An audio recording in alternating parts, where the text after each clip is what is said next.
इतिहास गवाह है, किसी साम्राज्य के पतन की शुरुआत युद्ध हारने से नहीं बल्कि जीत की ऐसी कीमत चुकाने से होती है जो उसे अंदर से खोखला कर दे। सोचिए, अगर एक महाशक्ति दुश्मन के सबसे बड़े नेता को मार गिराए, उसके ठिकानों को धुआं धुआं कर दे, लेकिन फिर भी युद्ध खत्म होते होते उस महाशक्ति के अपने ही हथियारों के गोदाम खाली हो जाए, क्या इसे जीत कहेंगे या फिर एक छिपी हुई रणनीतिक हार?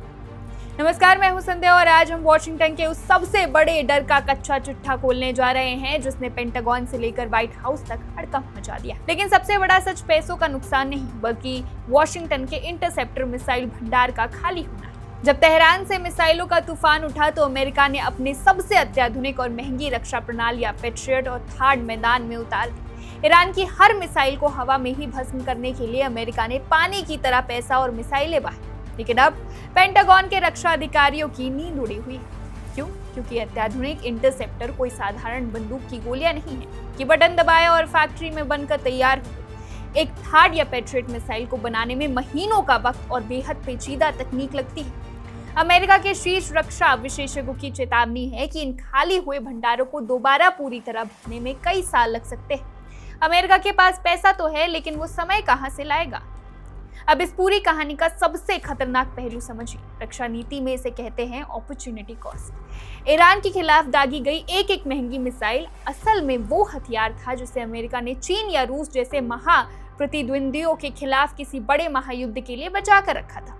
आज अमेरिका की सबसे बड़ी रणनीतिक कमजोरी उजागर हो चुकी है। अगर कल प्रशांत महासागर में ताइवान को लेकर चीन कोई दुस्साहस करता है या यूरोप में रूस के साथ तनाव बारूद बन जाता है तो वॉशिंगटन के पास तुरंत जवाब देने के लिए मिसाइलों की भारी किल्लत होगी। अमेरिका ने ईरान में मिसाइलें दागकर अपनी सैन्य श्रेष्ठता तो दिखाई, लेकिन दुनिया को यह भी दिखा दिया कि उसके बारूद की भी एक सीमा है। बात सिर्फ मिसाइलों की भी नहीं है। ईरान ने खाड़ी देशों में अमेरिका के पूरे दबदबे की नींव हिला दी। दशकों से माना जाता था कि बहरीन, कुवैत और सऊदी अरब में बने अमेरिकी सैन्य ठिकाने अवैध हैं। लेकिन ईरान ने अपने सस्ते ड्रोन्स और सटीक मिसाइलों से ये साबित कर दिया कि इन अरबों डॉलर के ठिकानों को भी निशाना बनाया जा सकता है। अब बहरीन से लेकर कुवैत तक ये सवाल गूंज रहा है, जब अमेरिका अरबों डॉलर खर्च करके भी अपने खुद के ठिकानों को पूरी तरह सुरक्षित नहीं रख पा रहा, तो वो अपने सहयोगियों की सुरक्षा की गारंटी कैसे देगा? और सबसे बड़ा सवाल, इतनी भारी कीमत चुकाकर वॉशिंगटन ने पाया क्या? अभियान की शुरुआत में ईरान के सर्वोच्च नेता अली खामनेई मारे गए। अमेरिका को लगा था कि ईरान ताश के पत्तों की तरह ढह जाएगा, लेकिन तेहरान की सत्ता नहीं गिरी। पावर का ट्रांसफर मुस्तफा खामनेई के हाथों में हुआ और IRGC जैसी शक्तिशाली संस्थाएं आज भी वैसे ही मजबूत खड़ी। ईरान का गणित बहुत सीधा था। अगर आप दुनिया की सबसे बड़ी महाशक्ति के सामने टिके रह गए तो वही आपकी जीत है। ईरान जानता था कि वो सीधे युद्ध में अमेरिका को नहीं हरा सकता, इसलिए उसने स्ट्रेट ऑफ हॉर्मुज में तनाव बनाए रखा, अमेरिकी ठिकानों पर दबाव जारी रखा और भारी तबाही सहकर भी अपने राजनीतिक वजूद को बचा लिया।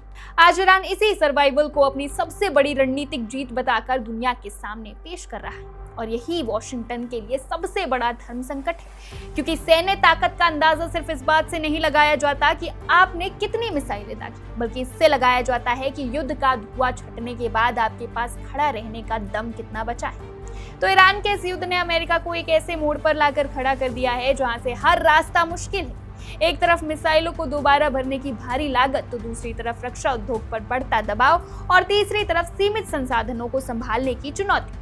अब सबसे बड़ा और कड़वा सवाल यही है कि क्या अमेरिका अलग अलग मोर्चों पर बार बार इतनी भारी कीमत चुकाते हुए भी दुनिया का इकलौता बॉस बना रह सकता है, या फिर मिडिल ईस्ट के इस जलते हुए रेगिस्तान में महाशक्ति के एकाधिकार का अंत होना शुरू हो चुका है?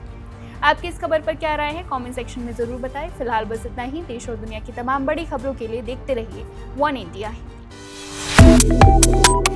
Subscribe to One India and never miss an update. Download the One India app now.